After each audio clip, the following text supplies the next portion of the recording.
the one you love to hate. Andrew Anderson, spitting truth that just can't wait. Got a podcast, like a punch right to your face. College sports villain, taking it over the place. I bring the facts whether you like it or not. Dropping truth bombs, giving it all I got. They call me a villain, well, I wear that badge with pride. Nothing but secrets they try to hide. I'm rocking my veins, rebellious to the core. I won't back down, won't take it anymore. The bad guy of the podcast world, that's me. Unleashing the truth, setting it all free.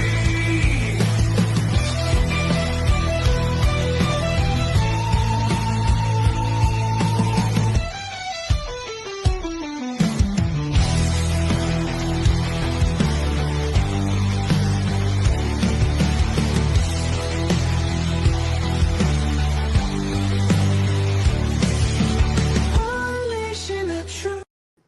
Welcome to Villains of Podcast. Once again, we're doing the podcast from the room because the boys here and Emily's at work. So it's going to be a fun and exciting time tonight. We've got some special things. Of course, we have our food. Of course, we're expecting James and Chris any moment now. So we're looking good on that. We're going to do some college football predictions. We're going to recap last week a little bit. A lot of our teams didn't play. We had bye weeks, except for Chris's team played. Emily's team played. So we are real excited about this. And the group chat is absolutely hilarious. We got some really, really, really good FAFOs this week.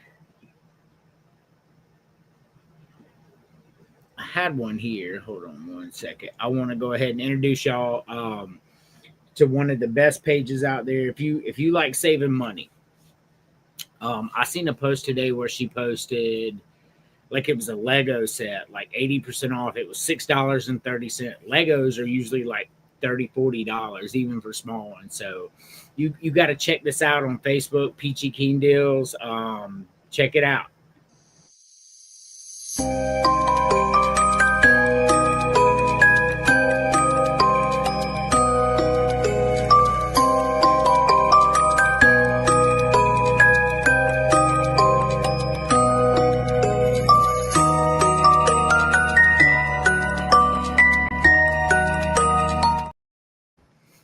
Y'all have to go check that out right now. Like I said, a Lego set for $6, and it's all legit. It's like an Amazon coupon. Really cool stuff.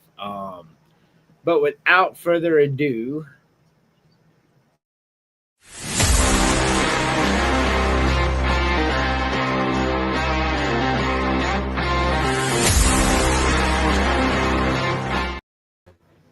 Chris, what is going on?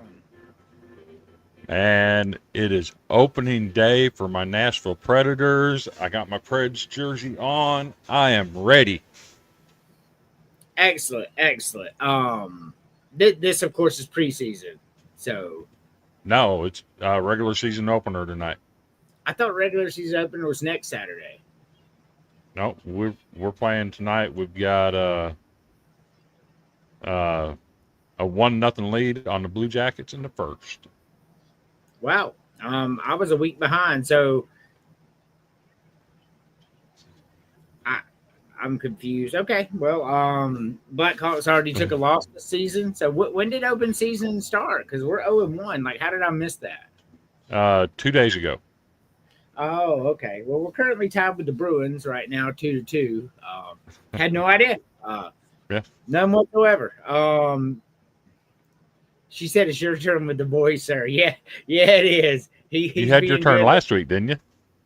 Yes, I did.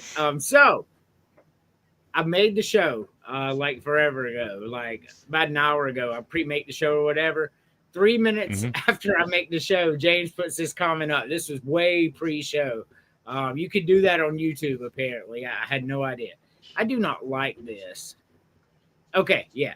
That's much better. much better. I don't like that zoom in. I just not a big fan of Zoomed that. zoomed in, the camera just distorts the picture completely. Yeah, for sure. I was looking. I was like, man, that looks weird because you were like stretched, and I was like, that looks funny. So we're waiting Mhm. on James. I can't remember if anybody else was coming on tonight. Do you? I haven't heard from Terry all day. I hadn't heard from Terry. No, hadn't either. All righty. Well, we're waiting on James because James did confirm that he would be here. So He may be popping the top right now. yeah, I'm sure he is. He'll be right in. So while we wait on that, I didn't put up my usual state of the SEC, but I'm gonna read you off real quick, team by team state of the SEC. I don't know why I didn't put it up. I was looking for it so we could discuss it now since we're SEC people and James really isn't. But I'm just gonna go through team by team and you tell me what you think.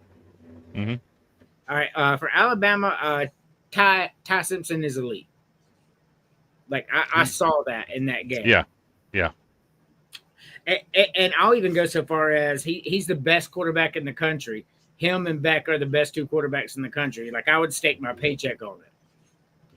Yeah, I think the top 4 quarterbacks right now would be some kind of combination between Simpson, Beck, Horvath, and Marcel Reed down there at Texas A&M. I think those 4 are playing lights out. I don't disagree with that statement at all. They absolutely are. And these throws that I saw Ty Simpson, because I watch Alabama every week. Like my wife's an Alabama fan, as you know, so like I'm watching it actively, and I'm watching this guy, man. I watched him against Georgia, and I was like, wow, like that is like these throws in that hostile environment. And then I watched him against Vanderbilt, and like he's getting pressure all over the place, just standing in there, daring y'all to hit him, just standing in there to the left side. He has no fear, ice in his veins, clear Heisman favorite for me. All right, so. Georgia, no need to sound the alarm. We just saw that Alabama is really fucking good, and it is okay to lose to Alabama. And if you're going to get on a playoff resume and your only loss is Alabama, you're going to look pretty good. Yeah. So, no need to sound the alarm in Georgia. LSU, bounce back week.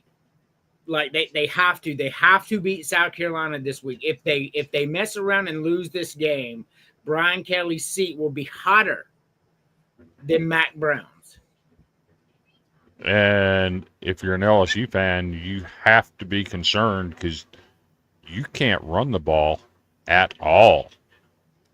If you don't find a way to fix that and bounce back, your season might be done. So a little injury update. We have 3 starting offensive linemen injured, and they will not be playing. Ouch. And an already depleted offensive line. From what I hear, we switched over 2 defensive linemen to the offensive side of the ball. But gosh, could it really get any worse? We'll get to South Carolina in a minute. Now the fun begins. We get to see who Tennessee really is down this back stretch. These last 7 games were really, because the first 5, I really expected Tennessee to win them all anyway. I know you didn't, but now they play Georgia, right? Yeah, they played Georgia, and then they played Mississippi State. Right, and that was a good game, by the way. It was. Now you got a problem. Because do. Arkansas, regardless of how bad their defense has been, they can move the ball and they can score the ball.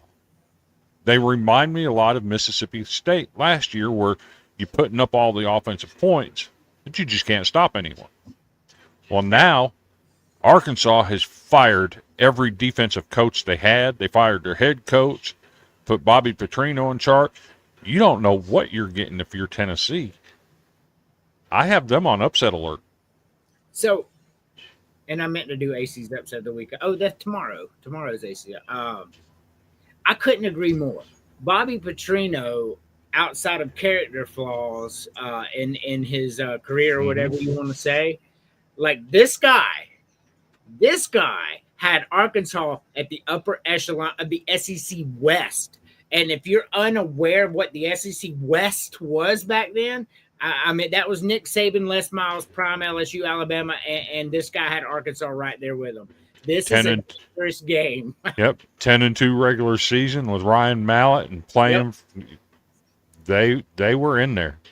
Yeah, we'll get to Arkansas though.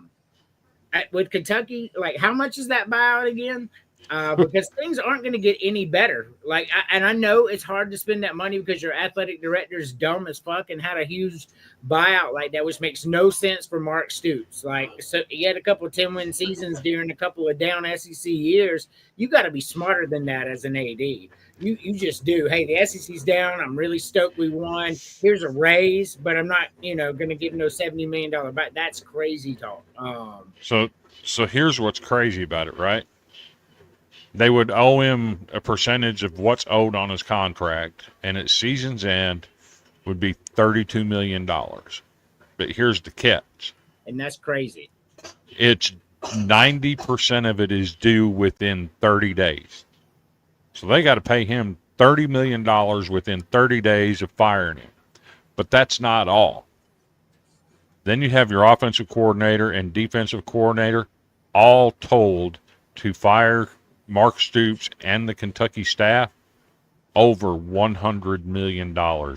They're stuck. Yeah, they are. I couldn't agree more. And that's unfortunate because at the end of next season, that goes down super dramatically. I have Kentucky people I follow on X, and it goes down really, really big at that point. So they'll probably get one more year, I imagine. But gosh, man, what a bad move by the AD. What's up, Dominic? We love Dominic. Dominic, you got to come on the show sometime, especially with FSU. I know they just lost a couple games, but I mean, this FSU team is light years better than last year's FSU team. So that's something to look up at after you have a season like 2-10 and you start out 3-0 and people know that you're for real. That's a pretty big deal. Texas A&M. I just wrote top 5 team. Prove me wrong. Yep. Texas A&M is a whole ass problem right now. I actually have Marcel Reed, where you have Ty Simpson and Carson Beck 1 and 2 in your Heisman. I actually have Marcel Reed at number 1 because he did something Beck didn't do, right? Beck beat Notre Dame. Marcel Reed went to Notre Dame underneath touchdown Jesus and beat them on their own field. I've got Marcel Reed at the top of my Heisman list. I mean, like, that's factual, but like Carson Beck can't help where the game was played. So that's fair. He can't help that. He won. But the best thing about Notre Dame is they're a 2-loss team, 0-2 in their top 25, and everybody's grumbling about it. But that's how good Notre Dame is. Like, Don't be dumb. Notre Dame's fixing to win out. I mean, they are, and they're going to be 10-2, and we're going to see them in the playoffs, right? And so for Texas A&M and Miami to beat them, those are 2 really good teams. And Marcel Reed, he's definitely in my top 4. I mean, he's blowing. To your point on Notre Dame, there's only one other game on their schedule that I would be concerned about for them, and that would be Blake Horvath coming in there with Navy. I don't think Navy will beat them. No. But that's one game that you would have to be concerned about. I mean, Marcus Freeman's a good enough coach not to let that happen. I truly believe that in my heart of hearts. So I don't think we'll see a letdown like that, especially after you already dropped 2 early season.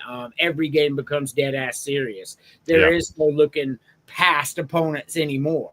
Like that's where a lot of teams are right now. That's where Penn State is right now. Like, we can't look past nobody. Like, we have to win out to go to the playoffs. So I don't think they will. So South Carolina, the season hinges on this game. South Carolina is currently 3-2, and they begin the toughest 5-game stretch in college football history. Like, that's from ESPN, not from us here at Billy Media Network. Yeah. The toughest stretch, 5-game stretch in college football history. This is a must-win for South Carolina. Like, it's a must-win. It doesn't get any easier after this. Oklahoma, Alabama. I mean, like, it doesn't. Texas A&M. Like, these are the teams we're fixing to play in a row, and it's not a joke. These are Ole Miss, which is currently number 4. I meant like this is crazy. This is a crazy schedule that we have to run through, and a loss here all but guarantees no bowl. Mm-hmm. I have a sneaky feeling that you end up winning this game. I have it close, 20-14.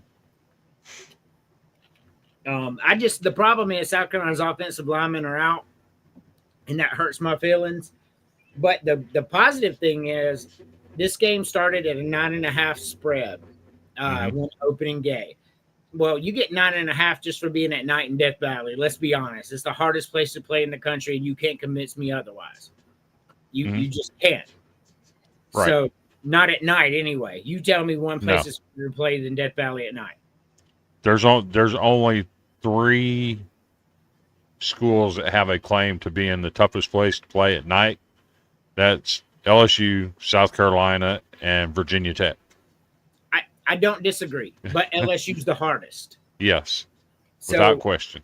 So South Carolina has a monumental task. So what I'm sitting with the game right here, this is what it hinges on, right? LSU can't run the ball, so they got to throw the ball. That's a whole ass problem because South Carolina are ball hawks. If you're out there slinging the rock 50 times, they're going to take it 3. Mm-hmm. I'm not just saying that because I'm a Gamecock fan. I'm saying that because I watch them. Like you're going to mess up and throw 3 interceptions if you throw the ball 50 times, and that's a problem. You have 3 turnovers against a team like South Carolina's defense. That's just a whole problem. You can't do that. Like South Carolina, that's what South Carolina does. They score on defense, they score on special teams, and they just beat you. I don't know, man. Dangerous, but this is a must-win game for South Carolina for sure. Most definitely. Auburn, they're just running out of time. That's about it. I got nothing else. This, unless Hugh Freeze has a hugacious buyout, this is his final season as well. Their schedule going forward is not easy. I'm not sure they make a bowl. And what's crazy, were the talent evaluators wrong in what they were saying about Auburn? Did they just completely miss on the talent level that was there? Because we heard all preseason that Auburn had one of the top 10 most talented rosters in the country. It ain't showed up on the field. So I agree with you. It has not showed up on the field, but that talent is there. Like they're riddled with 5 and 4 stars, especially on the offensive side of the ball. So, I mean, they beat Baylor. That's great. They beat Ball State. They beat South Alabama. So it looked really good at first. But then they played Texas A&M. They played Oklahoma, got beat by 7. Played Texas A&M and got beat by 6. Both those teams are good, and those are small losses. So I don't think it's panic time. But going forward, now you've got Georgia, Missouri, Vanderbilt, Alabama. It's crunch time. It's bad time. I mean, like it's coming to an end for the season anyway. I miss you too. Mwah. It's not as hard as South Carolina's schedule, but damn, that's a pretty rough schedule. Yeah. Vanderbilt. I wrote Pavia humble. And I say that because even though both sides were jawing for sure, Pavia was doing some real ass jawing. And then at the game, he grabs his crotch, and I get it. He has the dog in him. I mean, I understand the Baker Mayfield mentality. But then right before warm-ups was over, he practiced kneeling down and then throwing the ball up. I mean, how much bulletin board material do you want to give the other team? I guess is for me as a guy in my mentality, right? Like, I'm not one of those show-off, cocky kind of guys, so I get that I'm not like that. But, man, you can't just give a team like Alabama bulletin board material when they're riddled with 5 stars on offense, defense, and special teams. It's just not a good idea. But see, the thing people miss about him kneeling down and throwing the ball up in the air like that, he does that every single game, home and away. So it wasn't nothing new. So that Alabama fans took it as a slap in the face. I don't see where they got that. I see what you're saying. Even if he does it in every game, right? Like you watch Vanderbilt, you would know. So he does it every game, but they don't know that. So just Fair. him doing that created a hostile environment because Fair. that shit got raucous when he did that. The And- camera was shaking, and this was pregame. And to the point about that game, I don't think Vanderbilt has anything to hang their head about. Me either. I'm not going to blame the officials. I won't do that because there was plenty of stuff that Vanderbilt could have done to make that a different game. But if they get the fumble call correct, they go in to score and make it 14-0. It changes the entire game from that point forward. But you had your chances. You had a chance to take the lead in the fourth quarter, and you blew it. I mean, there's plenty of stuff for Vanderbilt to clean up, but there's nothing to hang your head about. The score was ugly at the end, but you were one play away from taking a lead in the fourth quarter. So I will say this before we move on to Florida. So while I watched that whole game, and I don't think it was like a superly poorly officiated game, like, but to your point though, like he looked down to me. To your point, just like when South Carolina Vanderbilt, Nicholas Harbor streaking up the field for a touchdown after he catches the ball, they blow a whistle. Well, it's 14-14 at that point instead of a 14-point swing. Now it's 21-7. Yep. Like calls like that from the refs, I fucking hate them. So I don't think the whole game was poorly officiated, but when you fuck up that bad and take something away from kids, you know how I feel about that. Right. But I also know that you can't put yourself in that position for a call like that to be made. And if you're Vanderbilt, right or wrong, you're not going to get that call on the road against anyone. You're just not. Well, especially LSU. Like, people like to talk about how Alabama gets all the calls over the years. Ain't no team benefited more than LSU. Not even Alabama. That is right. And we see it. I'm not just saying that because of South Carolina's game last year. I've seen it for 20 years with LSU, no matter who they were playing. Yes. Just ridiculous. But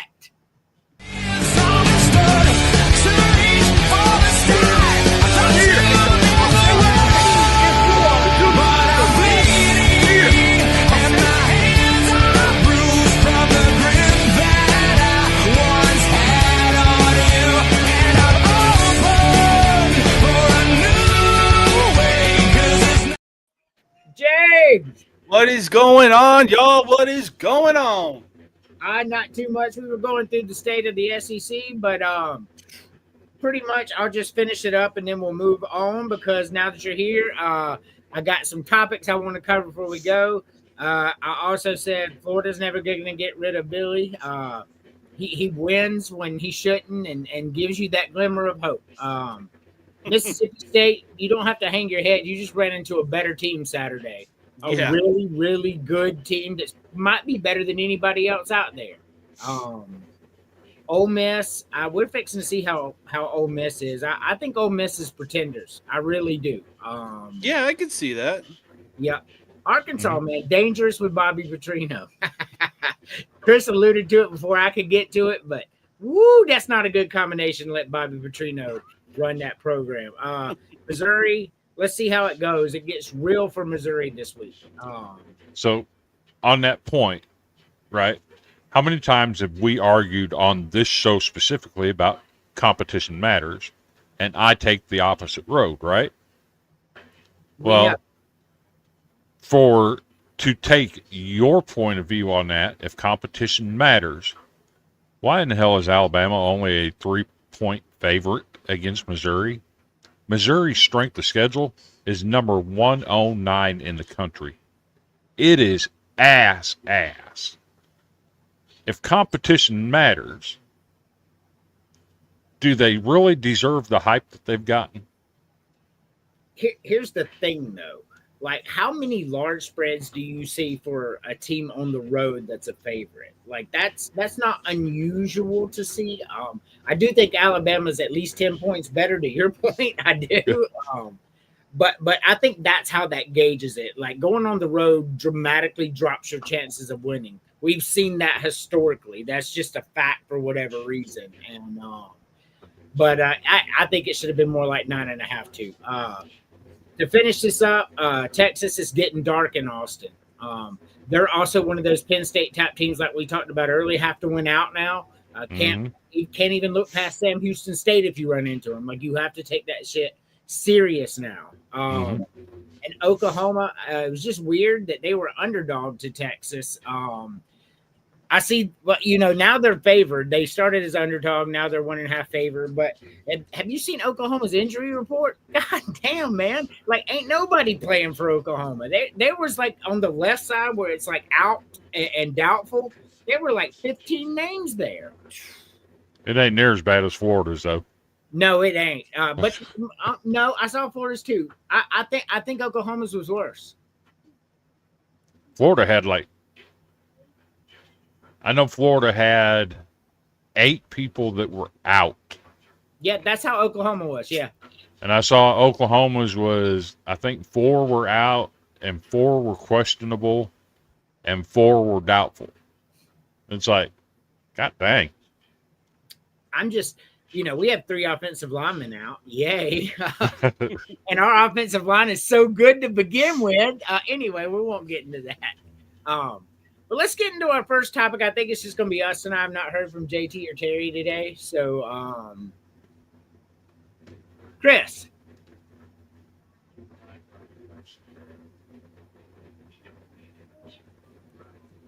God damn. This one's a rough one. I'm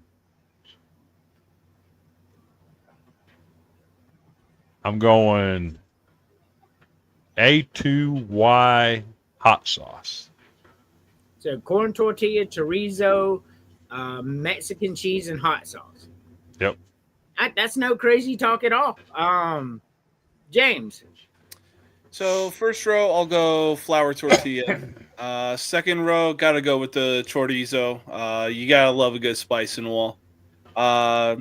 Third row, I'll throw in some veggies, And then last row, I'll go with that salsa verde. Oh yeah, salsa verde is good, especially on like chalupas and chilaquiles when they put that on there. It's severely underrated in my opinion. It's so damn good. Agree. For me, I'm gonna agree with Chris on the corn tortilla. I just love that shit. I'm going chorizo as well. I love it. On the third row, I just, gosh, man, I can't imagine one without cheese. And I really want to put the veggies on there, but I just can't imagine, a corn tortilla and chorizo with no cheese. So I'm going cheese. And on the bottom, give me the pico, man. A good pico is really good, especially if you can mix it with sour cream. Oh, this stuff's amazing. Like, I absolutely love it. Mexican food is the best food. Can we agree on that? Oh, hell yeah. Mm-hmm. Okay, cool. No crazy talk from me either. All right, so you know how this game works, Chris? So I'm dumping the hard shell. Just not a fan of them. I prefer soft shell all the time. So I'm dumping the hard shell. I'm not a fan of chicken. I mean, I say that. I'll eat chicken, but I don't want chicken on a taco. I'm not down for hot things, so I'm dumping the jalapenos. And I'm not looking to eat anything that looks like it just came out of a baby's ass. I'm dumping the salsa verde. That's crazy, dog. That shit is delicious. Like, I'm telling you, man, like, you may not eat it, but if you ever, like, do get you a dish where it comes on it, like chilaquiles, man, stuff's good. Jay. Yeah, I'm going to have to go ahead and toss the hard shell as well. The only time I actually like the hard shell is when my mom makes tacos. She'll include the hard shells and everything. Get the ground beef going. So I'll just put all the fixings on a regular plate and then crush up the hard shell as like a crunchy taco salad. Yeah, I do that too.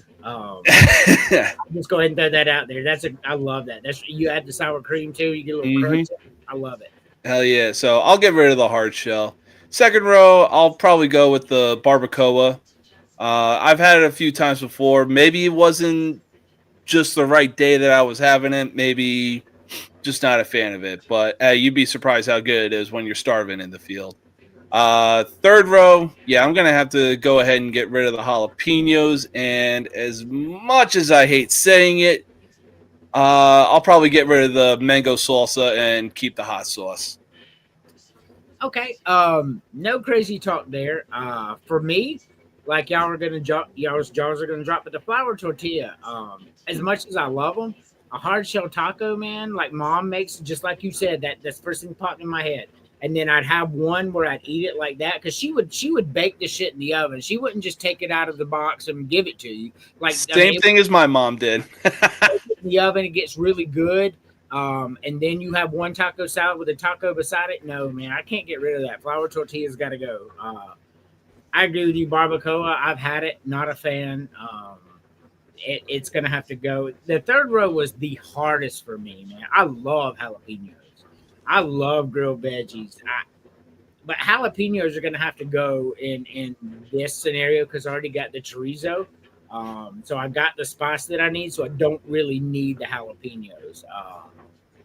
And on the bottom row, I agree, James. Mango sauce is nasty as shit anyway, so it was an easy choice for me to dump that. I mean, it is. Excuse my language. Fucking disgusting. That like. Well, for me, I think it's honestly slept on, but I mean, I like it. So, but hey, to each their own. I don't like mango. That's the problem. Mango's just whatever my palate has. It does not like mangoes. So hold on. I want to get this real quick. I want to run. We're gonna run a commercial real quick. It's like 22 seconds. Not our commercial break. I just want y'all to see this.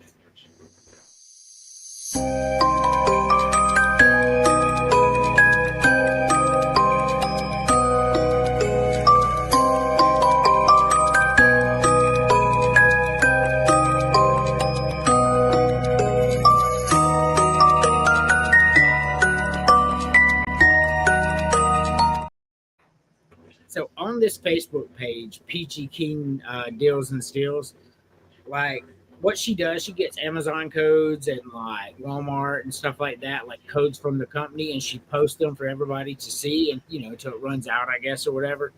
And I saw a Lego set on there today for $6.30.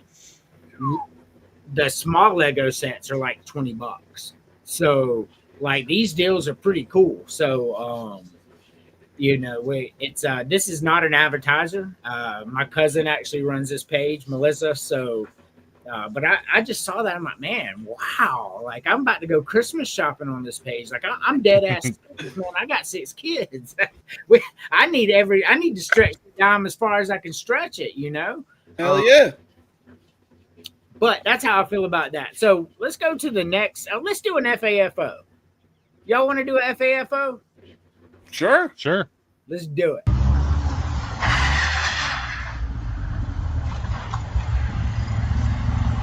Let's go! Get out of the door! You want to run the man? Get out! Get out! Get out! I didn't touch you. You were on my gun. Come and touch me because my man's right there. Come and put your hands on me. I ain't driving crazy. It was on my goddamn ass. I went to another lane. Get out of my face.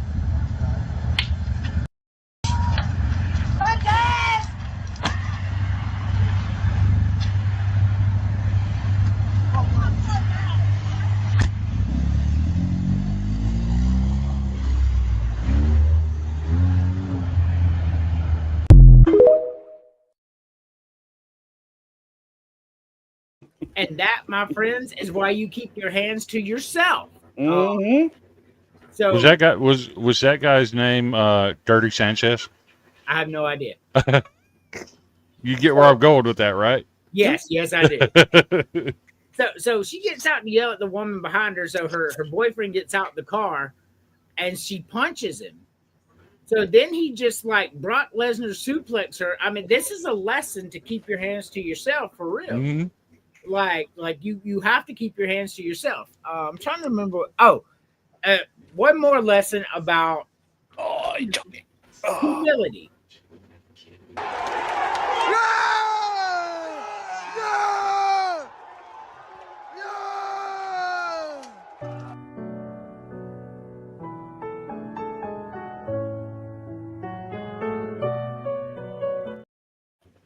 I really like how it got so bad. There's some dude like looks like a professional wrestler's arm around there, still can't get the guys off of it.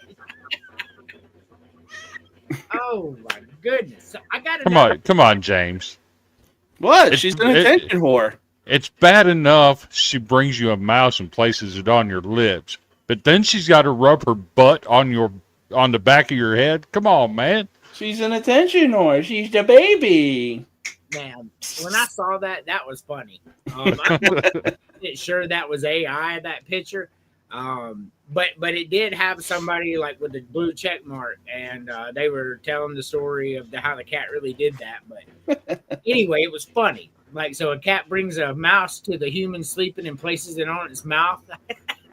Oh man, that cat though. I don't know, man. I'm not sure the horrible things that would happen to that cat if it did it to my wife. She doesn't like cats anyway. So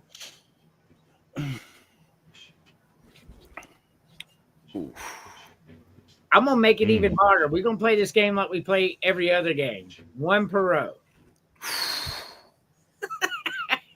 These are some good movies on here too. Mm-hmm.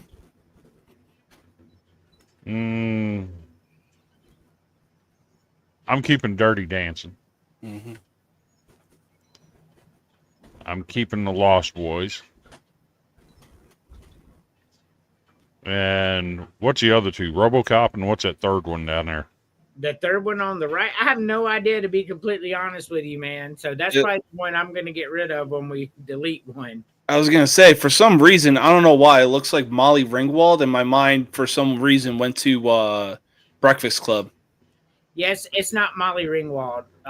So it's the woman's name I can't remember. She played in Back to the Future.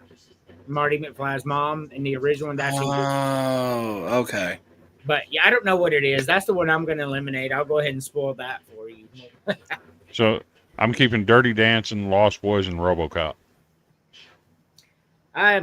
Fantastic movies. Can't really call crazy. Not what I would have picked, obviously, but all three of those movies I could watch right now and be okay. James. Yeah, first row, I'll go ahead and keep Dirty Dancing as well. One of Patrick Swayze's most iconic movies. Second row, I'll keep, honestly, very underrated movie in my opinion. I'll keep La Bamba, the story of Richie Valens, and leading up to the day that, as they say, music died.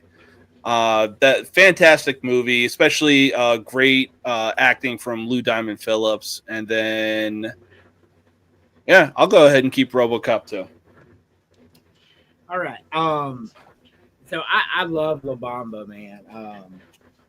So I love all these movies, but the bottom right, because I have no idea what it is. Y'all both kept Dirty Dancing. That's crazy. Lethal Weapon and Harry and the Hendersons. I'm keeping Harry and the Hendersons.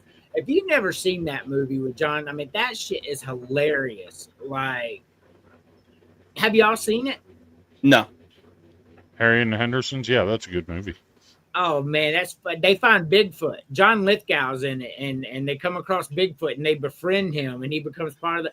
Man, I was dying. Like, I was laughing so hard, tears. I mean, I was like 6, laughing so hard, tears were coming down my face. So I'm keeping Harry and the Hendersons. The second row, man, I love La Bamba. Like I watched that movie. I couldn't tell you how many times. La la la la la La Bamba, man. Richie Valens was that dude. Sad the day the music died, but the Lost Boys, I'm going to go ahead and keep the Lost Boys here. Me and my cousin Zach, we used to watch this all the time when I would go down to my granddaddy's for the summer, and it just became kind of special to me that time with my cousin, and so I'm going to keep Lost Boys. And on the bottom, man, RoboCop was a very good movie, but Over the Top was one of my favorite movies as a kid. And so when you're a kid and you have a dad you love, so now you're watching a movie. I don't know if you've seen Over the Top or not, but he's a truck driver, but he wants to be an arm wrestler. Like to make money for his family. He has this little boy that doesn't see much because he drives and dad, I love, and it's a father-son story. And then he goes over there and he makes it to like the finals of the Ultimate Arm Wrestling Championship. Man, Over the Top's awesome, man. I'm Over the Top with Sylvester Stallone. But now we have to eliminate one per row.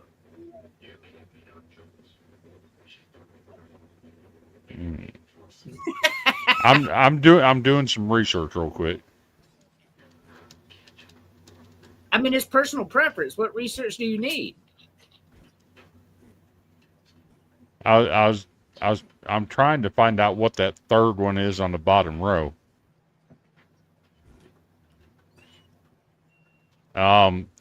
Anyway, top row for one to dump. You know what? Call me crazy. I'm going to say dump Lethal Weapon. Because there's so many movies with the same background, right?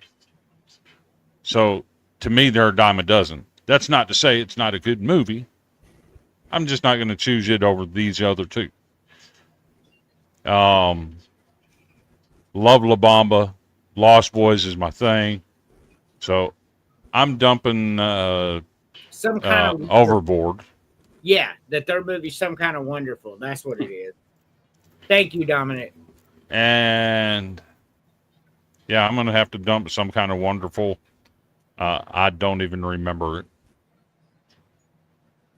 So I don't either at all. And I lived through the 80s, so James. All right. If I'm being honest, first row, I will dump Harry and the Hendersons on the count that I never saw it. Second row, yeah, I'm gonna get rid of Overboard. I like the concept of it, but I saw part of it on TV one day, and I'm like, this is just fucking stupid. I liked Overboard. And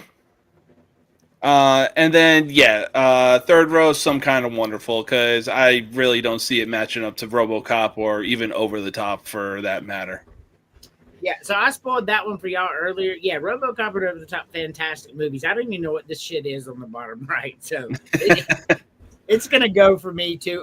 Top row, call me crazy. You both fixing are, but Dirty Dancing, like, I just did not enjoy the movie. I have seen it, and I know it's a cult classic, and like, I know that, right? But I just did not enjoy this movie. Lethal Weapon with Danny Glover and Mel Gibson, I really enjoyed that movie. I enjoyed 1, 2, and 3. And I think there was a 4, but 1, 2, and 3, as far as I saw, I loved them. Second row, yeah, I mean, I'm not going to disagree with you. Overboard has to go here. I just said I enjoyed the movie, but nowhere near as I would Lost Boys or La Bamba. Mm-hmm.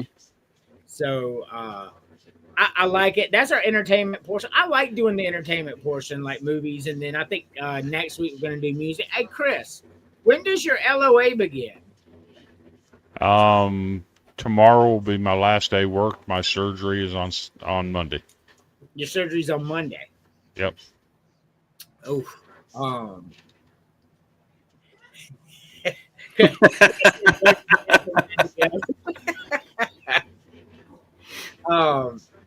I just, I didn't hate Dirty Dancing. I just like Lethal Weapon and Harry and the Hendersons are really good movies, man. Mm-hmm. One of my favorites of all time. I'll tell you right now, I bet Emily's thinking, you're not getting any Dirty Dancing. Thank you for giving her the idea. Appreciate that, buddy. I'll return the favor one day.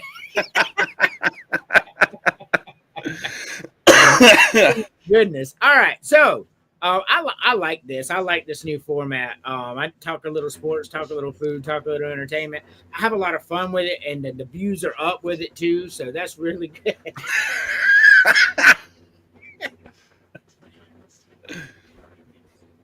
So what Emily's really trying to say is you get around and start shaking your ass, wearing a Speedo, and doing your thing, huh?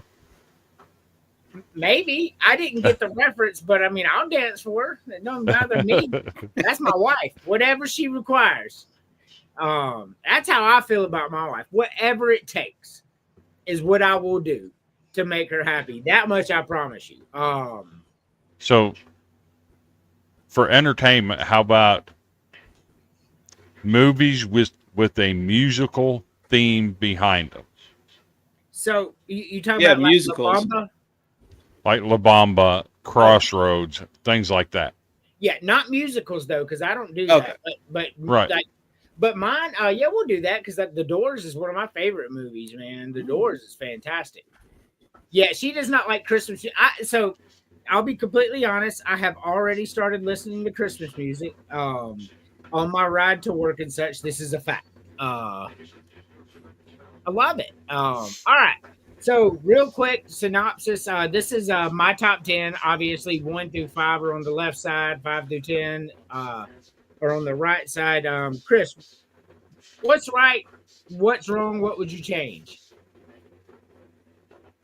I got Miami at number 1. I don't think there's a better team in college football right now. The way they're playing, hitting on all cylinders, that's a nasty team right there. I think Indiana's a little bit high. I would have, if I'm being honest, I think I would have Texas A&M at number 2. Just because of their resume. I got you. Now, there's a big game this weekend. I don't want to spoil it later. Indiana at Oregon is going to tell us a lot. And I can say this, had this game been played this past Saturday, it may or may not have affected who I chose in this game. I'll talk more on that later. I think Texas Tech is low. I think Ole Miss is about right. And Oklahoma, the jury is still out. Will John Mateer be the same coming back from injury as he was before the injury? Just so much yet to question about them. Can they get through the grind of the season in the SEC? We shall see. They got some big games coming up. They do. James. Yeah, I mean, either way you look at it, it really doesn't matter who's 1 or 2. Either way, it looks right. Yeah. So between Ohio State and Miami, you could put Miami at 1, Ohio State at 2. It still makes sense. Plus, we really didn't know what to expect from Carson Beck going into this season. But like I said, he's picked up where Cam Ward left off. He's got that national championship experience. He's got that SEC experience, which is definitely a big-time advantage when you're going to a conference like the ACC. So, yeah, Miami is a deadly team right now. Indiana, yeah, they probably could drop a few. I'd probably put Texas A&M over them as well. Alabama, yeah, there's no team that's playing better than them right now. I think they finally are starting to put the pieces together. I think it was kind of hit and miss with Jalen Milroe, but I think with Ty Simpson, they're starting to pull things together and look like the Alabama that we used to hate of the late 2000s and 2010s. Oregon, yeah, I honestly think that they're just going to blow Indiana's doors off because they're playing at home, right? Yeah. Yeah, so that's going to be ass kicking for Indiana. But hey, I'll give props to Cignetti if he can put some points on the board. Georgia, yeah, they got to bounce back in a big way this weekend, and we'll see how that goes. Ole Miss and Texas Tech, I would probably switch, but overall, yeah, Texas Tech is definitely winning the Big 12 with everything that they spent in the transfer portal, and Yeah, they're showing it on the field right now. They're the team to beat, especially in the Big 12. And Oklahoma, yeah, damn, you really showed up this season. I really didn't believe in you last year after going 6-6 in the SEC, but wow, y'all really turned things around. Yeah, for sure. So for me, Ohio State's number one because they're the undefeated defending national champion. So until they drop one, this is where they will stay for me. That's just something that I'm going to stand on there. So Miami at number two, they deserve to be there. Indiana at number three. I think Indiana's really, really good, and I think they came up against a trap game in adversity in Iowa and took care of business. That's what impressed me the most. Because Iowa, yeah, their offense is terrible, but their defense is not. So that was a really good show for Indiana, I feel. Texas A&M, man, that they're definitely top four. Bama, the rest of it, I'm not really going to get too much into any of the Indiana, Oregon, or any of that because we are going to be talking about that shortly. So, and that's one of my favorite parts. We have our 5 games that we pick. J Ram, who does 4th and 25 on the network, he's in the game now. Terry, he wanted in the game. So everybody's doing their top 10 is really cool. So let's take our only commercial break. We'll be back in 2 minutes. You're watching Villains, the podcast, only on the Villain Media Network.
The one you love to hate.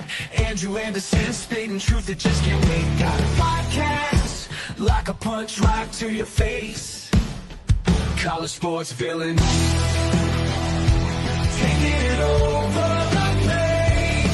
I bring the facts whether you like it or not. Dropping truth bombs, giving it all I got. They call me a villain. Well, I wear that badge with pride. Nothing but secrets they try to hide. I'm rocking my veins, rebellious to the core.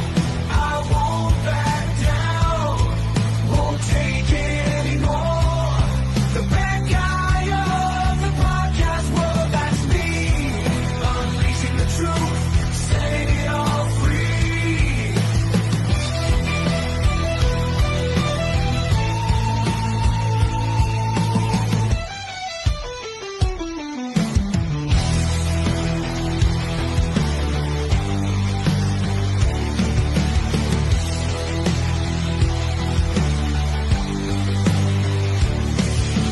Unleashing the truth.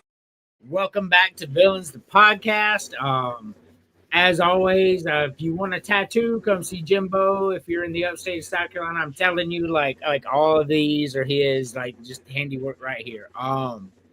So let's move along. Let's do our last FAFO before I forget about it. There was 3 shows ago, James, I had these 4 FAFOs that were great, and I never played them. We got to talk and all right.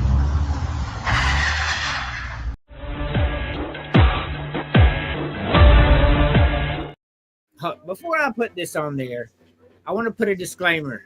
The person's fine, and if you're squeamish, please don't watch this. I almost wonder if I should not play it.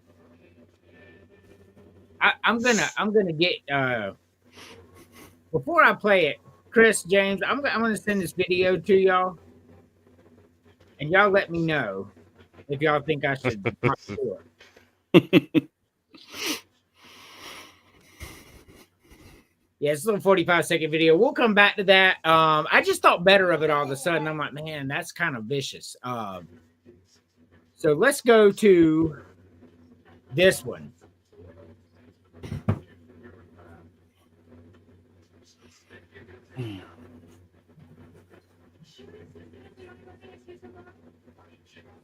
What you think?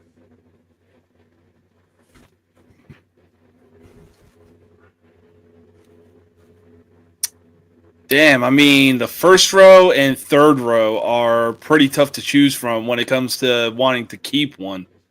All three rows, well, not all three rows, but the middle row is pretty hard too, bro. That's true.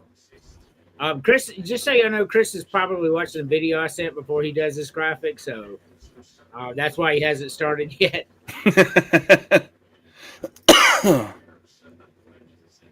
But we'll go out of turn while he's watching that, James. Yeah.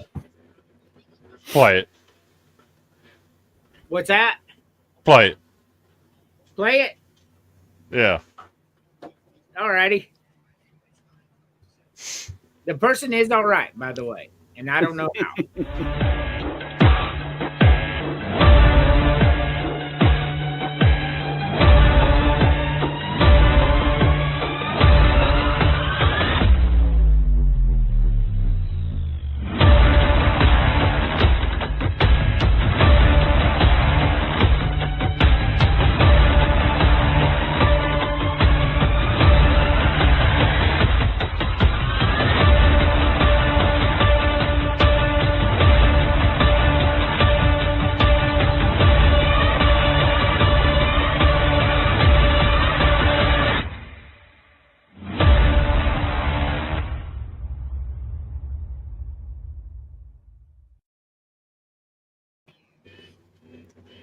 That was some elite driving skills put on by that car, especially when they did the little dipsy do in the grass and got around the roadblock there.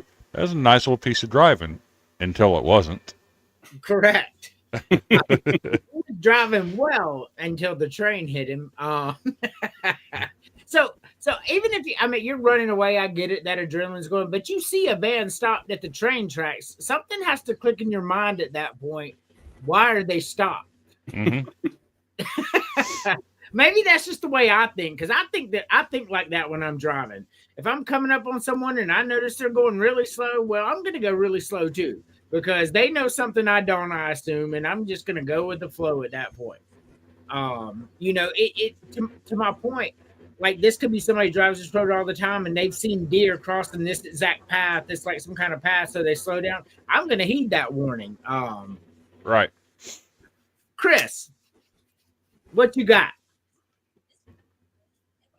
Okay, so one of my favorite desserts is a cheesecake. So obviously, I'm keeping the New York cheesecake. Apple pie. There's a song about apple pie, right? Do you remember that song, Andrew? I'm sure I do. Talks about baseball and apple pies. Yeah. Yes. Yes, I do. I'm keeping the apple pie. I know exactly what you're talking about after you said that. And here comes the fun part. Ain't nothing better than a hot, fresh out of the oven, put a little knife mark in the top of it, stuff some butter down into it, on a blueberry muffin, straight out the oven. That's it. No crazy talk. I love blueberry muffins. To be honest with you, to go eat. I'll be like super honest with you. I like 8 of these 9 things on this page. So, James, Let's see. First row, I'll go ahead and keep the chocolate cake. Honestly, it's just something that you can't beat sometimes. Second row, in my opinion, it is the ultimate fall and even winter kind of pie. Give me apple pie with a nut or a hot slice of apple pie with a scoop of vanilla ice cream on the side and a chocolate drizzle on that vanilla ice cream. Yes, sir. You can. I'm sorry. If you can find any fall or winter dessert better than that, I dare you to. And even if you don't have the ice cream, a little bit of Cool Whip will do too. Yeah, it will. right Agreed. on the side, you just cut a slice off, get that Cool Whip. Ugh. Can't be beat. And then the third row. This is where things get interesting. I've had all three. Granted, store bought, but hey, nothing beats homemade.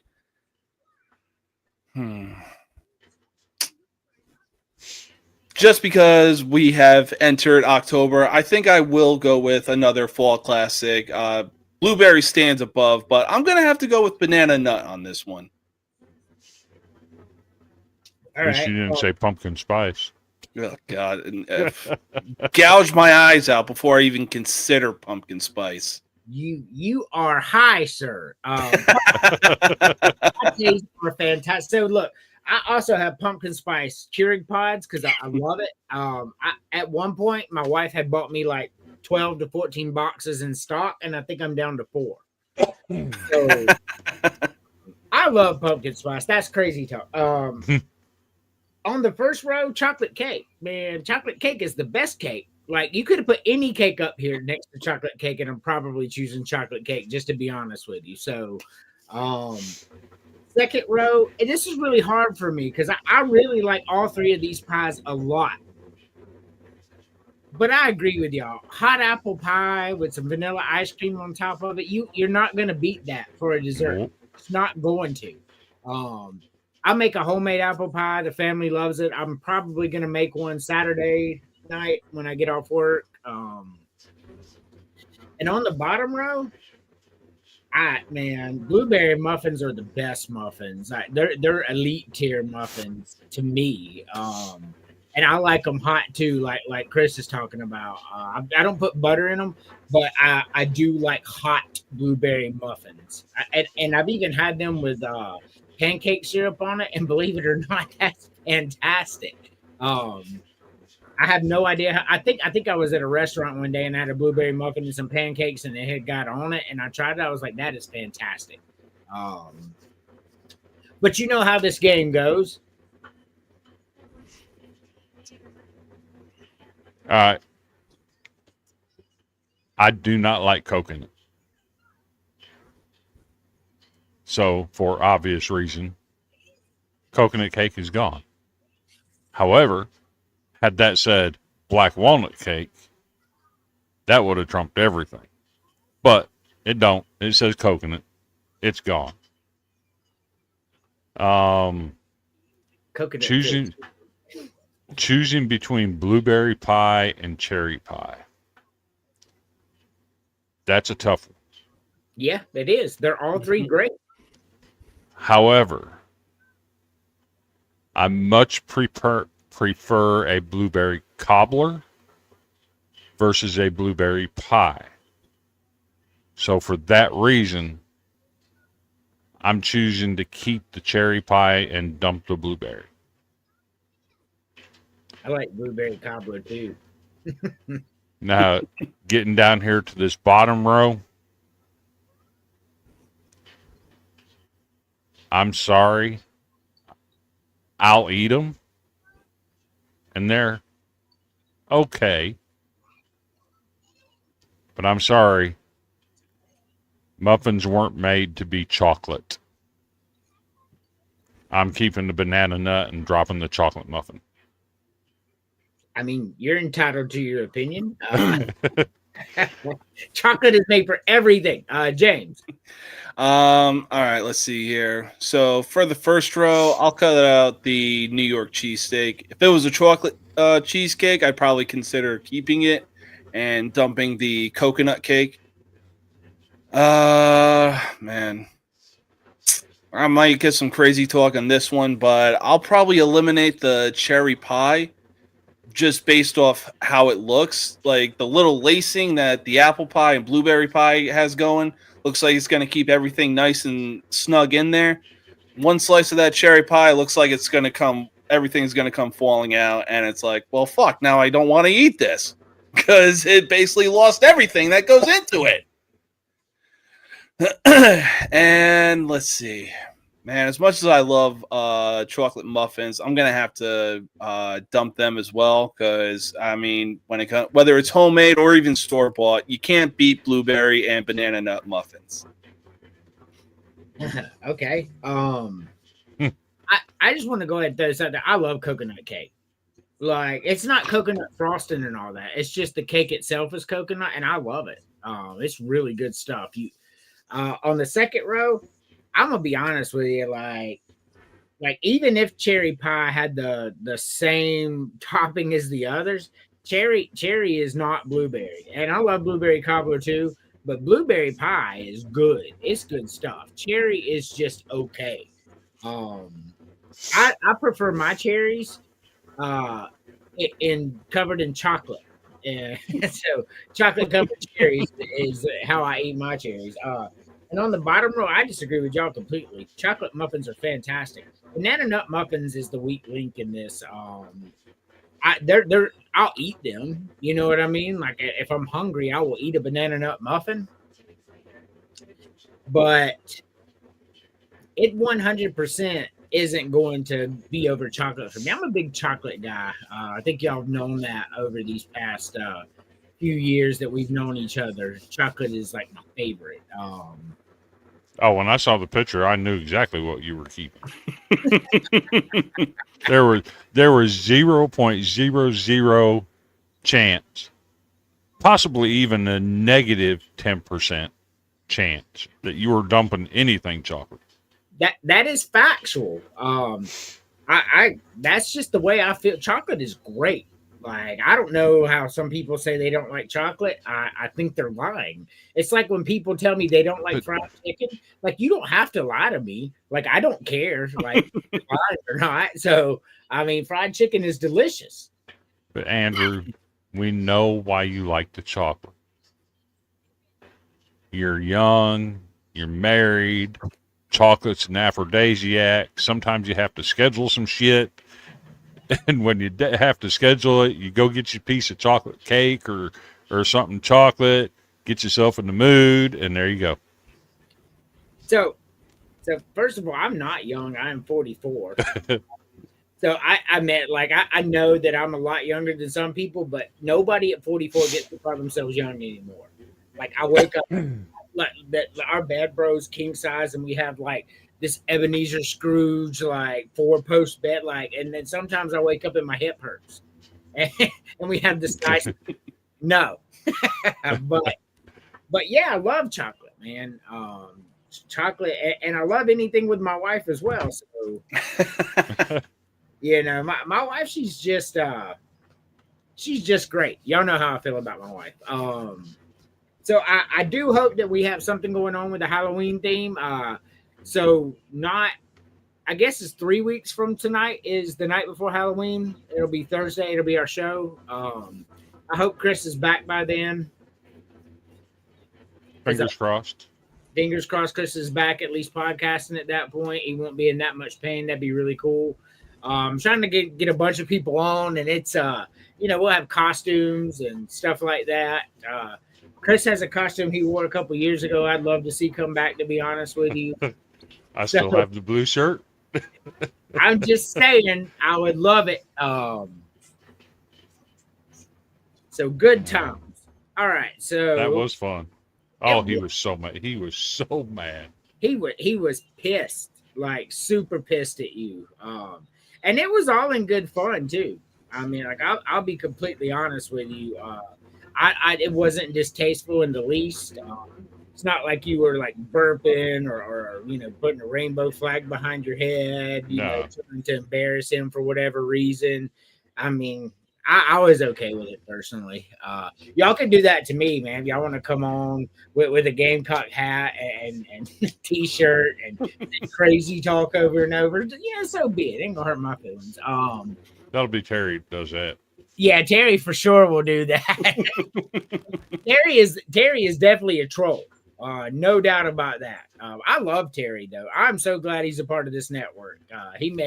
He's absolutely hilarious. So before we move to the next one, real quick, I can't remember. I think Brandon sent me this. Name a movie, Chris, and it's not necessarily your favorite movie because my favorite movie I don't watch over and over. But name a movie you can watch over and over and over and over again and never get tired of it.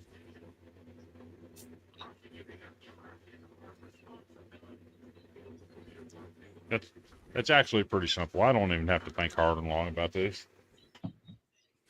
I've watched it 52 times already. Came out in 1986. Little movie called Crossroads. And if you don't know anything about it, at the end, there's a guitar battle. And Steve Vai is in it. And he actually gets played off the stage by a guy who's acting, but he's acting like he's playing Eddie Van Halen piece. Steve Vai can't play it. That movie is called Crossroads. So, Crossroads, I do remember that movie. Had the Karate Kid. Yep. And Ralph Macchio. Ralph Macchio, yep. Yeah, yeah, Karate Kid was in that movie. Not my kind of movie. Not a big fan of guitars and stuff like that. However, I am aware of it. So, James. Oh boy, I think the go-to, in my opinion, there's a lot of them. I mean, I could literally say any Chris Farley movie from the '90s, The Mask, Ace Ventura 1 and 2, Happy Gilmore, Big Daddy. I mean, I'm sorry, the '90s had all the comedy stars of Jim Carrey, Adam Sandler, Chris Farley, David Spade. So. The list goes on, but I'm going to go with an all-time classic that I've seen probably over 100 times, know it verbatim, and I'll still never get tired of it to this very day. I'm going to go with a little number called Monty Python and the Holy Grail. Love Monty Python and the Holy Grail. I'm not sure I could watch it on a continuous loop like that, but I have seen it a number of times. I would say I've seen it over 10 times in my life. And I don't watch movies like that, at all. So that absolutely hilarious. Absolutely hilarious. Shrubbery? Can I add a 1B to mine? Yeah, go ahead. The only perfect cinematic movie ever made would be 1B for me, and that's Gone with the Wind. So I love Gone with the Wind. Could I watch that on a continuous loop? No. But I love it. Casablanca is another one that I absolutely love. I love all those 90s movies that you mentioned. Like Chris Farley is one of my all-time favorites.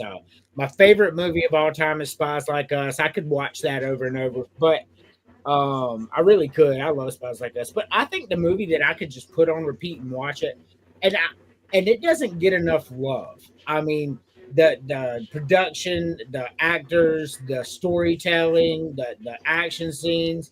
Pirates of the Caribbean, the first one. Absolutely brilliant movie. I mean, everybody was just perfect. The story was perfect. The production was perfect. I watched that movie a bunch, and just because I'm not a Johnny Depp guy like that, I mean, I can't think of many other movies I like Johnny Depp in except for Once Upon a Time in Mexico. Fantastic movie. Another good one he was in. It's a movie called Blow. Yes, Blow. But all in all, I'm not like the whole Edward Scissorhands and Willy Wonka and I'm just not that emo kind of guy. It's just not my thing. But Pirates of the Caribbean, damn near perfect. That's all I'm saying. That movie was a chef's kiss. So I just wanted to let's do our traditional pick one per row.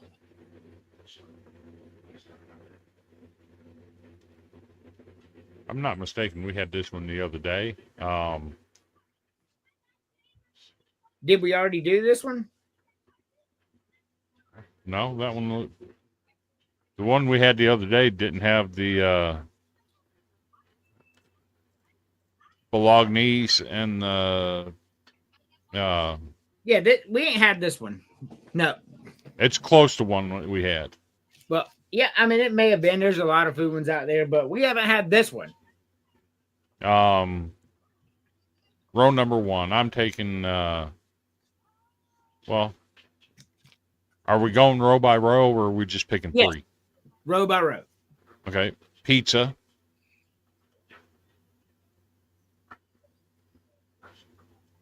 Lasagna. Give me the shrimp scampi. And the pizza cookie. Yeah, so these are just so y'all know, and I know you're like, this is similar, but to me, this is the hardest one I've ever done. I'm just going to be honest with you. So, James. All right. So first row, I'll go with the mozzarella sticks. Nice little appetizer to get things started.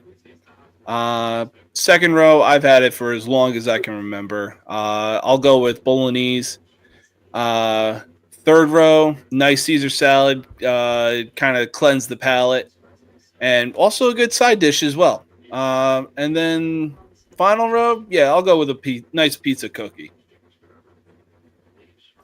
All right. It's hard to do crazy talk on this one because everything on this is so. Oh, I'm fixing to. And I'm sure I'm going to give y'all some crazy talk on mine. So on the first row, this is really hard for me because like good pizza is hard to beat. And I don't mean cheap pizza. I mean good pizza is hard to beat. Like when you find a good spot like Guys 24 or some random corner in Boston and stuff like that, man, it's hard to beat. I love mozzarella sticks. If chicken Alfredo was made with penne, it would be like I love it, but most of the time they make it with linguine, and that's just not my thing. But I'm gonna go with pizza here, believe it or not, even though I'm not a big pizza guy, because when I think about good pizza, like really good pizza, it's better than chicken Alfredo. That's just my opinion, and I like mozzarella sticks. I would never turn them down ever. But I'm going with a good pizza. Second row, I'm going with lasagna. I love lasagna. Lasagna is my favorite food. Like, bar none, my favorite thing to eat is lasagna. Just absolutely love it. The third row is so hard because I love baked ziti. Caesar salad is one of the superior salads, and shrimp scampi. But I'm going to go with shrimp scampi here.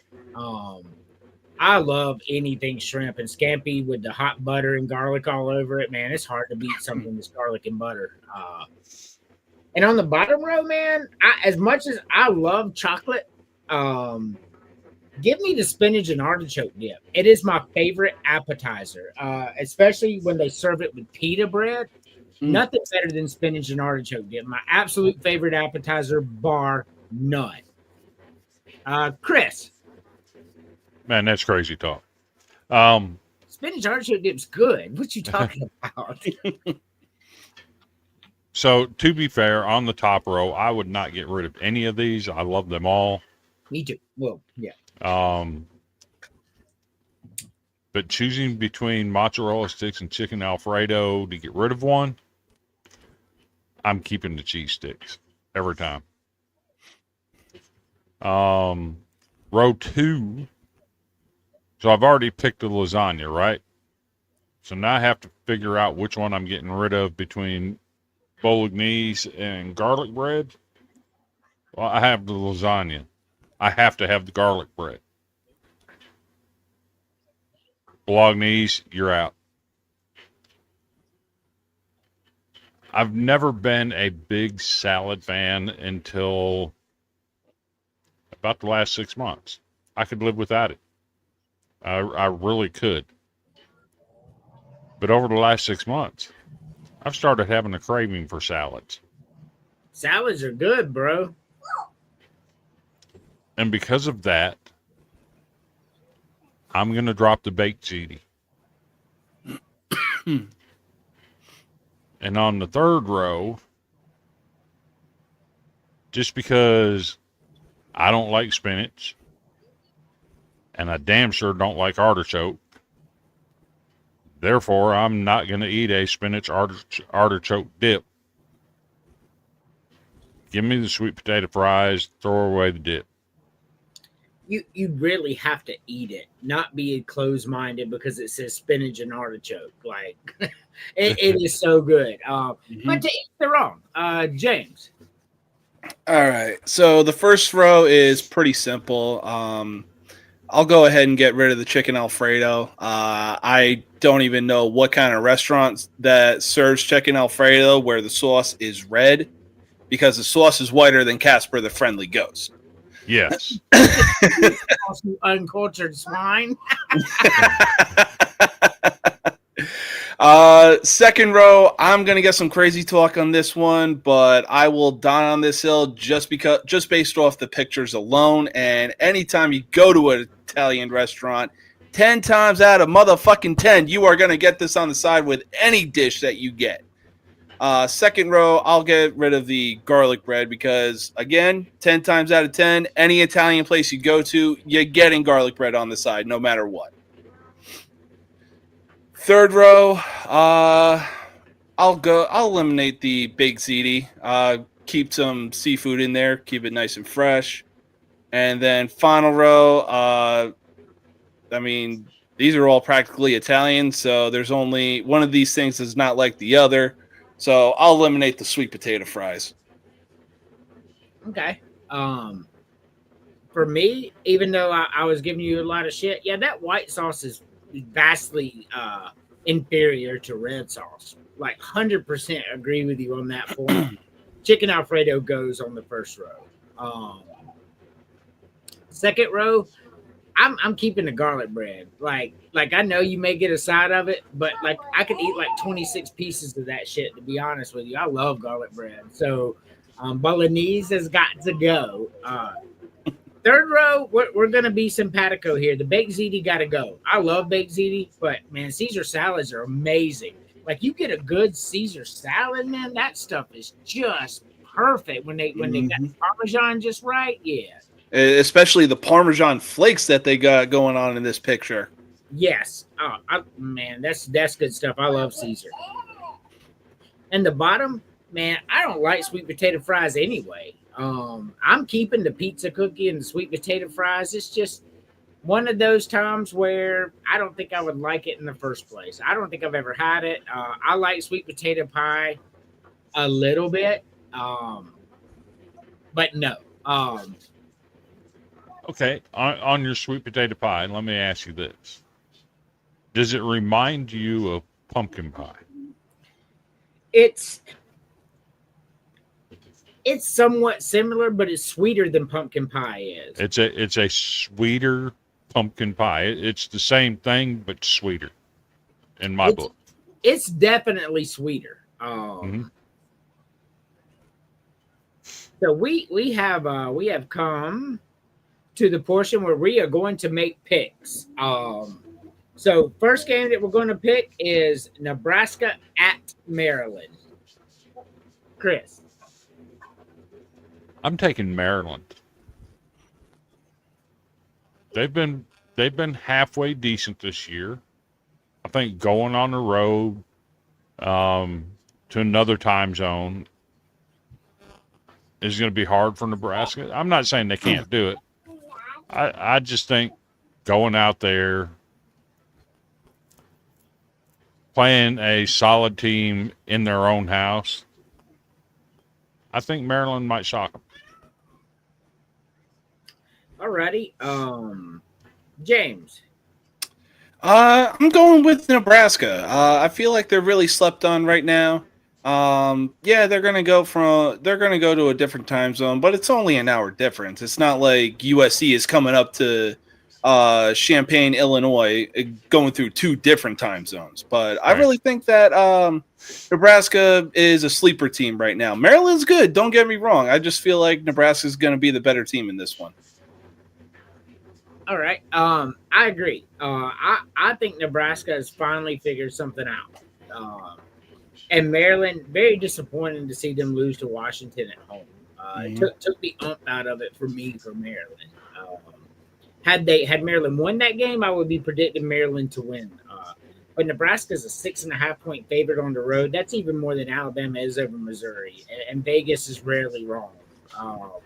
So give me Nebraska in this game.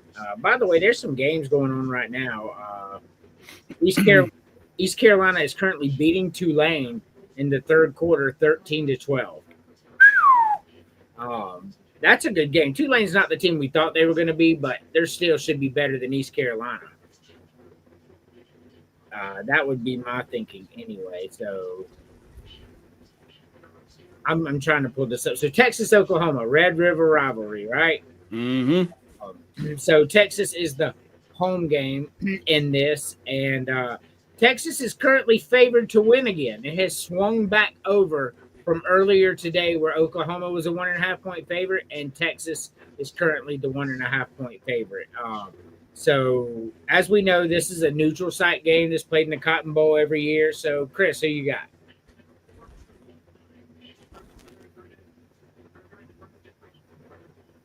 Oklahoma.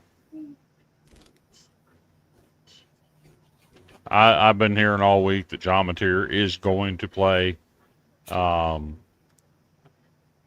It's absolutely amazing to think that 10 days out from having surgery on his hand, he was already throwing a football. That to me tells me his recovery has gone well. He's been at practice every day this week. I think he's a go for the game. With him being in the go, Texas is in trouble. All right, James. Yeah, I'm going to go ahead and go with Oklahoma as well. The fact that Texas lost to Florida in the Swamp when I believe they were heavily favored in that game. And then you look at Oklahoma, who's had an insane turnaround. I mean, I believe they've already matched their wins right now compared to their win total last year. So I'm going with Oklahoma in this one. Oklahoma had 6 wins last year. They currently have 5. Yeah. So for me, I'm going with Oklahoma, but not by much. And the reason I say that Daddy's got you. Daddy's got you. is Oklahoma has a shit ton of people out, and Vegas is keeping this game an off game, basically a pick'em game. But I do have Oklahoma winning, but not by a lot. I think it'll be a close game.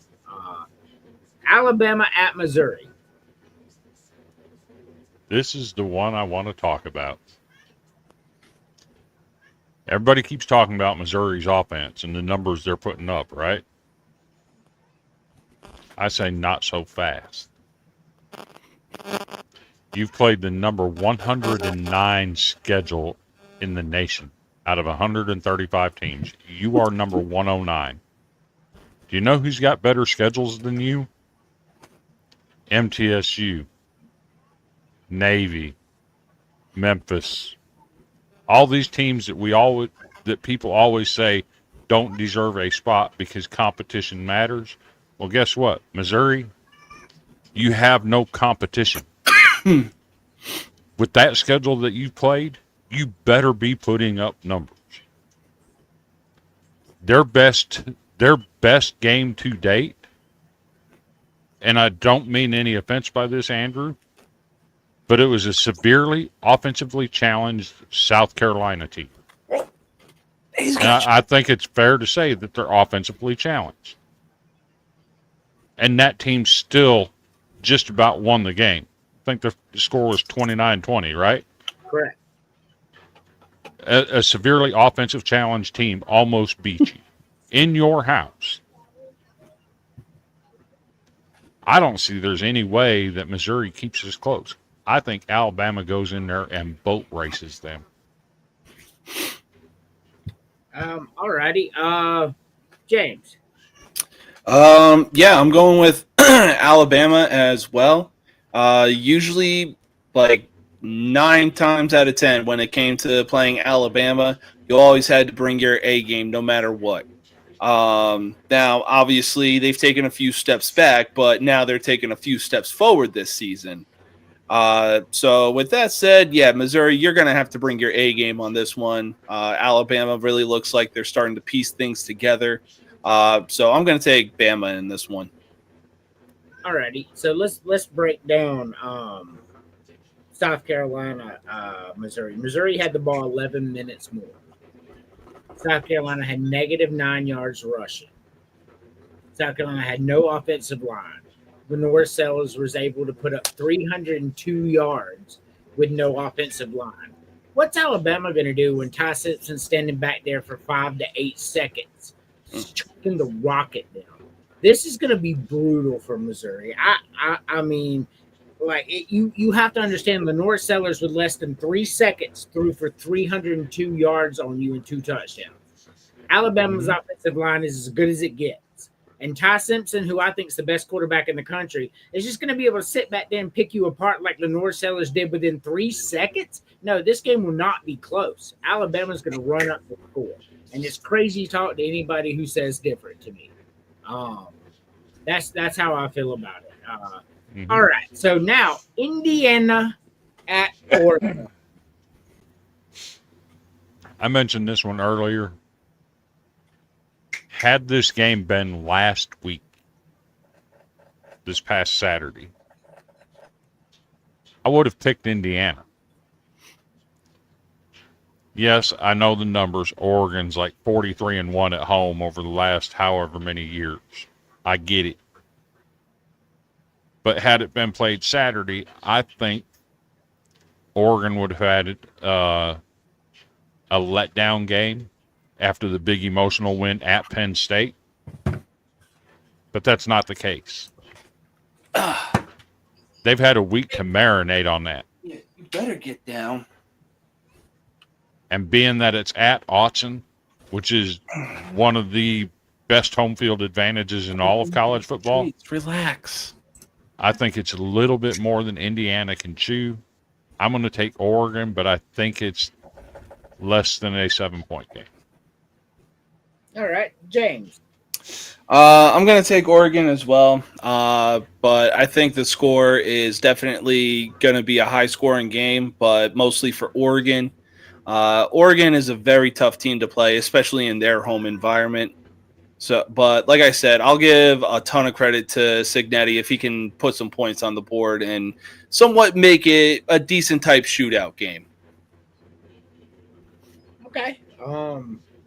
So I was the lone detractor here picking Indiana. So I remember it took late into the fourth quarter. Late into the fourth quarter for Oregon to put away Northwestern. That's a problem.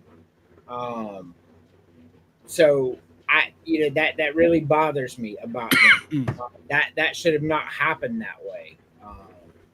And then I look at Indiana and going into the highly anticipated matchup with Illinois, where everybody said this is where they fall. They went in and put up 63 points. Like 63 points against Illinois. And only allowed 10. And then turned around in the emotional game after that in Iowa, who probably has a top 10 defense again this year, like they always do, and found a way to win that game on the road. Like beating Iowa on the road, I mean, especially with the defense they had, bad offense, but to come up and have that win and not have that letdown, give me Indiana with the upset here, man. Like I think Indiana wins this game, and I'll be honest with you, I think Indiana pulls away. So do you take that as you will. Do you think this might be a game where UCLA Dante Moore shows up? Could be. Because he got the big win at Penn State. I still don't trust him. He's still got a little bit of UCLA in him. And he was not good at UCLA. No, he was not. So we're gonna go to our last pick of the day. South Carolina at LSU. This is my fun one, right? Mm-hmm. LSU's got a better defense or South Carolina's got a better defense than LSU. I think that's a given. That. South Carolina has better special teams than LSU. South Carolina might have the best special teams in the country. Yeah, I think that's fair to say. South Carolina has had this game circled on their calendar. They circled it. They don't want another repeat of last year. They don't want to leave it in the officials' hands.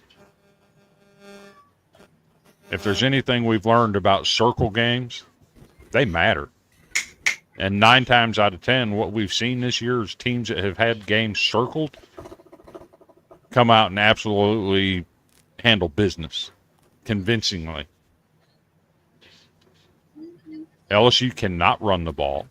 And if you go into a game against a defense like South Carolina, as one-dimensional as what LSU is, you're in trouble. Give me South Carolina. All right, South Carolina with the upset. I certainly hope so. James. Yeah, I think we've said it time and time again. Much respect to South Carolina, but this is a night game at LSU. You're going to have 100,000 plus screaming at the top of their lungs who have been basically drinking since they woke up this morning, getting ready for this game. This is going to and obviously we know that nighttime games at LSU are easily second to none. So yeah, I'm going to go ahead and go with LSU in this one. Alrighty. So for me, this game's going to go one of two ways, and I don't think it could go any other way. LSU cannot run the ball. South Carolina cannot run the ball. So it's literally going to be South Carolina and Lenore Sellers versus LSU and Nussmeier. So that they're the two most important pieces in this. Simply because running the ball is not going to be a thing in this game. Just like Missouri found out, Missouri had been averaging 200 rushing yards a game. Well, they got about 98 at South Carolina. You're not running the ball at that defensive line. You're not going to do it. And LSU struggles to do it anyway, so they're not going to. This game comes down to one or two ways. The problem for this game, the reason like the spread's 9.5, and I wouldn't bet on this game for $1 million. If somebody paid me $1 million to bet $1 million on this game, I wouldn't do it. And the reason being is you have no fucking idea which South Carolina or which LSU is showing up in this game. You've got no idea which team is coming.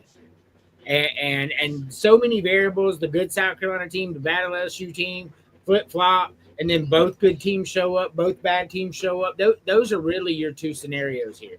It's either going to be a 17-14 type of game where it keeps it close and one team or the other wins.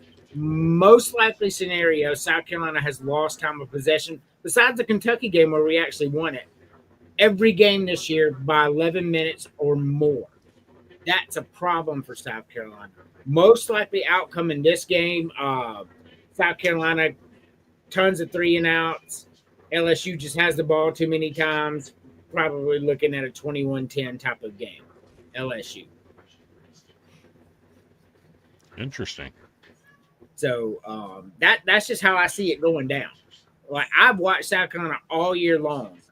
And Lenore Sellers has less than 3 seconds to throw the ball. That's a problem. That's a whole ass problem. And our running backs aren't even getting to the line of scrimmage before they're getting hit. Like, you don't believe me, go back and watch. Just pick a random South Carolina game. Don't take my word for it. And watch the running game. It's abysmal. Like, they're getting hit in the backfield. Like, and you can't even gauge how damn good your running back is because he's got no space to run anywhere. So that I think ultimately it comes down to South Carolina's offensive line. They're bad, and they have 3 injuries, people that are out.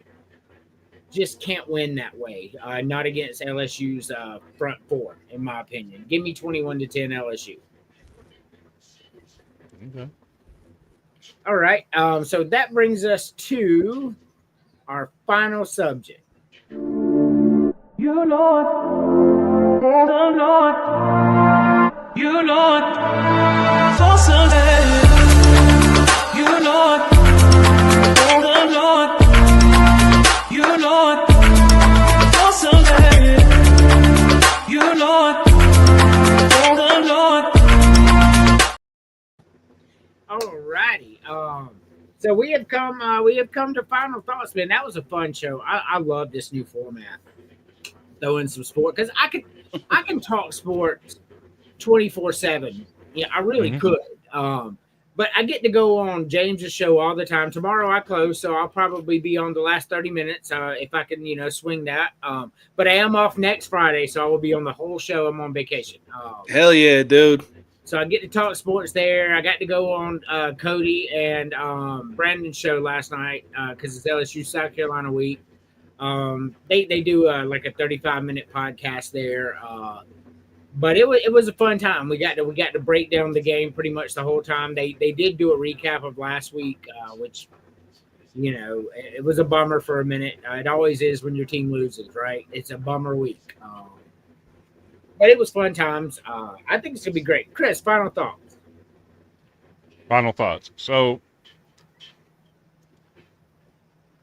back at the beginning of high school football season, I decided to branch out and do something new. I started a new podcast called Spot the Ball Podcast. Correct. I haven't put it on Villains Media yet, but it's on the Villains platform, airing on the Golden Broom channels. I think it's gone surprisingly well. Actually had a parent of a player in Tennessee reach out to me and say, hey, thanks for giving my kids some love, right? Mm-hmm. That's parlayed itself into Saturday evening. We're recording an interview with this young player. He's a sophomore in high school. In 7 games, has 1,670 yards rushing. He's 9th in the nation in rushing yards. And just a sophomore. And has a story to tell. And his mom reached out to me specifically. And I think it's gone well. Spot the Ball will air. It's been airing on Sundays at 6:30. We do a weekly scoreboard. We nominate players of the week. We give out an award called the Titan Award. That brings in the Tennessee Titans, tie in a little bit to the state of Tennessee, giving out a player of the week. It's a really fun time. Now, the hard part is I'm probably not going to be on Villains for at least a week, maybe 2 weeks, depending on how everything goes. I will be having surgery on Monday. I'm having a spinal fusion done in my neck. I'm having the C4, C5, C5, C6, and C6, C7. They have to go in and replace those with spacers because the damage in my neck is so severe. Without getting it done, I stand an opportunity to lose use of my right arm to paralysis within 6 months. So it's something I have to do. I can't put it off. So I'm sure Andrew and James will keep the fort down while I'm out. I don't even know if I'm going to be missed, if I'm being honest. But that's just me being humble, right? You'll be missed, I'm sure. Like, we're on here every week. On the Golden Broom, Cody's going to have a co-host sit in for me. Not sure who that's going to be yet. He's got a couple guys in mind. But if it's your thing, I'd appreciate your thoughts and prayers while I'm recovering, and I'll be back as soon as I can. Love it. I love it. James. Yeah, so you already know what tomorrow is going to bring.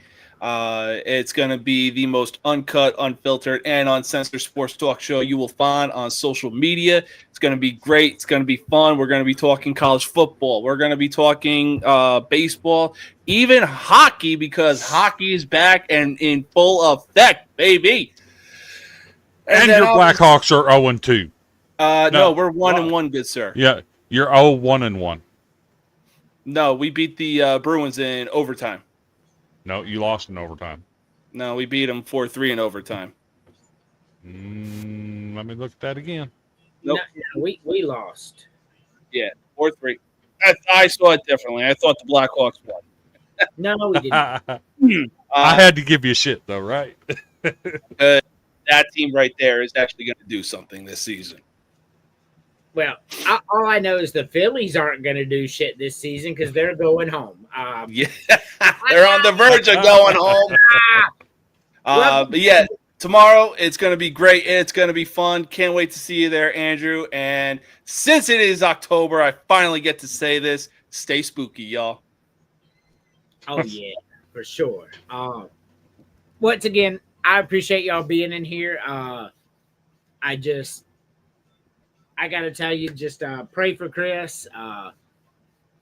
Pray for everybody, man. This world's crazy. I'm not gonna get into any of that and semantics and all that, but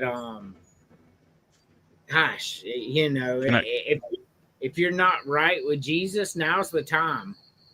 Like, and can I interrupt you for just a second, Andrew? What's that? Make sure to pray for James. He's going through a very hard time right now. His Yankees have been eliminated by the Blue Jays. The Blackhawks are 0-1. Their ass. I mean, come on, man. Pray for James. He's going through a lot right now. Love the fact that the Yankees just live in your head rent-free. So Rent-free, baby. You might as well start charging them. I'm a Blackhawks fan, too. So, and my team didn't even make the playoffs. So I ain't saying shit. So my Braves sat at home at the end of the season twiddling their thumbs and got rid of our manager who won a World Series only 4 years ago. Fair. My team is in dire straits, bro. James, your team, you got nothing to worry about. My team, I'm severely worried. We still haven't even picked up a manager yet, but you know, whatever, we'll be fine. Oh my goodness! I mean, it is what it is because right now, the last I saw, the Giants are actually beating Philadelphia on Thursday Night Football. Oh, for sure. Yeah, it's 27-17. God damn, Jackson Dart took last week personally. Well, you know, I will tell you that the Eagles, and I said this before, and I did tell you, so I told y'all the Broncos were going to win that game. Actually, we did the show last week, man, and I got all but 2 right. Like, I had a fantastic week of pick 'em. But it's same deal. Eagles can't win them all. Like, it's just, that's not how football is anymore. Like, there's too many good teams out there. So, but the Eagles will be just fine, even if they end up losing this game. They're the Eagles. Yeah, I mean, even when Brady was on Super Bowl defending Patriot teams, they had 3 losses max. Like, they came close in 2007, but we all know how that ended up. Definitely. All right. So, Philadelphia. No, but in all honesty, you know, I want to thank y'all for being here. We're watching. What's up? Check your message.